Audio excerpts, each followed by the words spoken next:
आज बात करेंगे एरिया ऑफ स्क्वायर जो हम लोग निकालते हैं वो सही में वो तरीका जो हम लोग पढ़े हैं वो लागू होता है या नहीं होता है। तो सबसे पहले हम क्या करेंगे, ये जो एक कार्टन पूरा यहाँ पर रखा हुआ है, हमको सबसे पहले हमको इसका एरिया निकालना है। एरिया ये क्या है, किस शेप में है, रेक्टेंगुलर शेप में है, और रेक्टेंगल का एरिया क्या होता है, L इंटू बी। तो सबसे पहले हम नापेंगे इसका लेंथ और ब्रेथ को। तो यहाँ हम लेंथ को नाप रहे हैं, देख लो दिखा लो यहाँ पे लेंथ कितना जा रहा है, 19 जा रहा है, 19 जा रहा है, देखा ठीक है, 19 आ रहा है लेंथ। तो हम लेंथ को यहाँ पर लिख देते हैं 90। लेंथ क्या आ गया, 90। और इसी जो पूरा कार्टून है इसका हम ब्रेथ निकाल लेते हैं, देख लेते हैं ये कितना आ रहा है।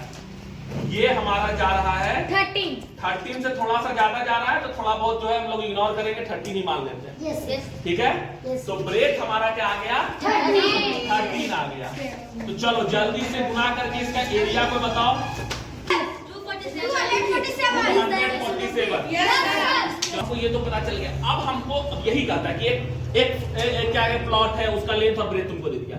अब इसके ऊपर हमको टाइल्स लगाना है। हम यहाँ टाइल्स ना लगा के हम यहाँ पर इसके ऊपर पेपर लगाएंगे।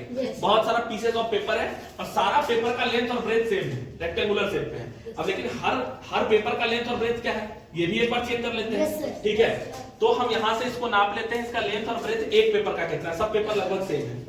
इस पेपर का देखो हम लेंथ यहाँ नाप रहे हैं, ये लगभग जा रहा है 8।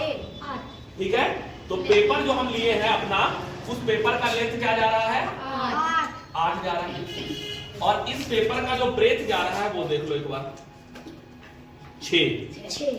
क्या जा रहा है, 6। तो इसका इस पेपर जो हम लिए हुए अपने हाथ में, इसका एरिया क्या आ जाएगा, 48। क्योंकि देखो सारा लंबाई हम सेंटीमीटर में ले रहे हैं, तो सब में सेंटीमीटर लगा देंगे। एरिया सेंटीमीटर स्क्वायर, और इसका भी, ये भी सेंटीमीटर है, ये भी सेंटीमीटर है, और ये भी 48 सेंटीमीटर स्क्वायर। तो इस पेपर का एरिया कितना आ गया, 48 सेंटीमीटर स्क्वायर आ गया। अब अगर हमको निकालना हो कि ऐसा ऐसा कितना पेपर लगेगा इस पूरे को कवर करने के लिए, तो हम क्या करेंगे, एरिया ऑफ ये पूरा जो हम निकाले थे कार्टून, कितना निकाले थे, 247। इस 247 को हम डिवाइड कर देंगे एरिया ऑफ सिंगल पेपर से। एरिया ऑफ सिंगल पेपर हमारा क्या आया हुआ है, 48। तो एग्जैक्ट तो ये कटेगा ना, डेसिमल में जाएगा। ठीक है, हम डिवाइड किए हैं, तो ये हमारा आ रहा है 5.146। कितना आया, 5.146। यानी इतना क्लियर है कि हमको इस तरह का कितना पेपर लगेगा, 5.146। और अभी हम बताए थे कि जब दशमलव में आएगा तो क्या हम 6 पेपर लेंगे, 5 पेपर लेंगे। मतलब इतना तो क्लियर है कि 5 पेपर से मेरा काम नहीं होगा। और ये भी तो है कि 6 पेपर अगर हम लेंगे तो कुछ पेपर मेरा बचेगा। ठीक है, तो मेरे पास अभी कितना पेपर है देख लो, 1 2 3 4 5 6। ये 6 पेपर से ये पूरा कवर हो जाएगा, और कुछ पेपर मेरा बच भी जाएगा। ठीक है, तो अब इसको कवर करने के लिए हम यूज करते हैं, कवर करने की कोशिश करते हैं, देखते हैं कितना कवर होता है। ठीक है, अब जैसे ये पहला पेपर से स्टार्ट करते हैं।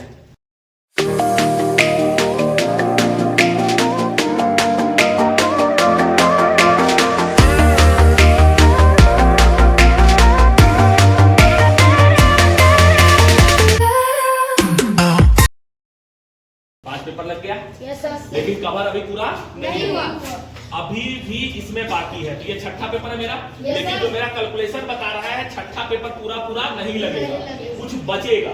तो फिर इसके लिए हम सीजर भी रखे हुए, देखते हैं कितना लगता है और कितना बचता है।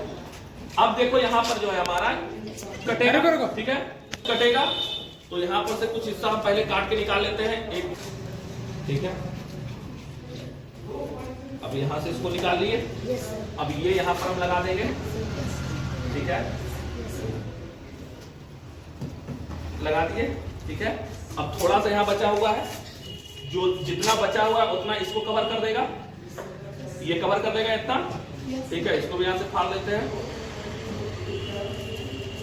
ये कवर अप कर जाएगा यहाँ पर। और तुम देखो कि हमारा 6 पेपर नहीं लगा, पेपर बच गया मेरा। ठीक है, पेपर हमारा बच गया, पेपर जो हमारा बचा है वो इतना पेपर बचा। ठीक है, और थोड़ा बहुत पेपर ये और बचता, चूंकि कैलकुलेशन में हम कुछ चीज को राउंड फिगर में लिए थे। 19 पॉइंट कुछ जा रहा था तो उसको 19 मान लिया, और 13 पॉइंट कुछ चौड़ाई जा रहा था तो उसको भी 13 मान लिए थे।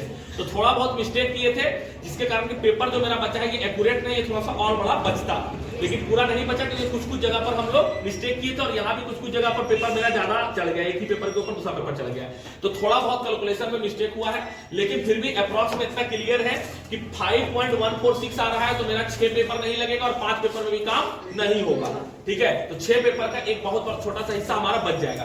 तो यहां पर जब हमको टाइल्स बिछाने का बात आएगा तो हम क्या करेंगे, एरिया निकालेंगे, और जब टाइल्स बिछाने का बात नहीं आएगा, किसी जगह को घेरने का टाइम आएगा, तो हम वहां पर क्या निकालते हैं, पेरीमीटर निकालते हैं। तो ये जो हम यहाँ पर लगाए हैं ये पूरा तरह से एरिया का काम था, और बिल्कुल समझ में आ गया होगा कि किस प्रिंसिपल पर काम हुआ है।